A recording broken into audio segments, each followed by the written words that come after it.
To turn off your Samsung Galaxy S24 Ultra with the side button, first you have to set the side button press and hold function to power off menu.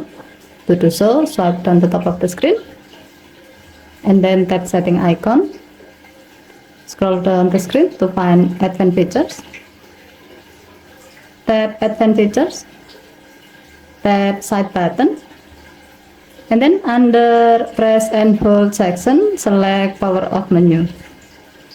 With the setting, to turn off your phone, press and hold the side button like this to access the power off menu. And then tap power off to turn off your phone.